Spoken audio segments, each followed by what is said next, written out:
نو ستا په دې ستړي انځور څه مقدمه ولیکم دې کې خو ډېرې بلاګانې ستا په مخ اخته دي دغه اوتر اوتر کاته مې پکې زړه شو کوي لکه لیوه چېرته د غره په سر اوسۍ ماتوي په دې انځور کې یو ماشوم د پرلتی غزولې د انغري په خوا کې ناست دی لوګان وریتوي مخې دی تور د تبخي په تور دی پوزه پاکوي د یو ویشتمې صدۍ جنګ ته جوړی ځان تیاروي خو دی د نړۍ د پرمختګ نه لا خبر نه دی دی د سپوږمۍ په لوري تګ نه لا خبر نه دی دی لا خبر د نوي دور د انسان نه دی دی لا خبر د خپل ساروانو د کاروان نه دی په دې انځور کې یو بابا جوړی مانځله روان ځان پسې خپې راکاږي لاس کې موسله نیولې یو دوو کسانو د لاسونو نه نیولې ښکاري د یو کس مخ باندې ستوره سپینه ګیره هم ده داستار په سر دی او په لاس کې تسبیح نیولې خو دې بل طرف ته یو بل ځوان څوک ښاغلی ښکاري ټوپی په سر تسبیح په لاس کې پتلون کړی ښکاري په دې انځور کې د یو ور مخې ته ټراټ ځوړند دی جبار خان په دې انځور کې د یو ور مخې ته ټراټ ځوړند دی یوې بوډۍ ته سر راویستی دی او تره ښکاري خپل ماشومان راټولوي د حادثې د یرې په دغه نوي پرمختګ کې د تیارې د یرې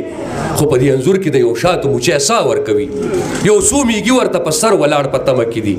اسمان ته سترګې غړې سترګو کې یو سوال لري چې به مګسو ته ګبین څه بې اثرې پاتې شي خو په دې انځور کې په دیوال یو منظره ځوړنده په منظره کې یو کشتی د سوړه سوړه ښکاري خاص په بطان کې یو جاله د وینو لیدی شي نو بل طرف وګوري چې سر لاندې سپلی پرتې دي مانکې په خپل سیري صادر باندې اوده پروت دی او سپینې شګې یې ویښتو کې زرورکې ښکاري نو په دې انځور کې صفدر شاه دپاره دا بند دی چې په دې انځور کې خو د ستا په ګوډو سر پروت دی مخ دې اړولی دی او خوله دې په بنګړو پرته ده نری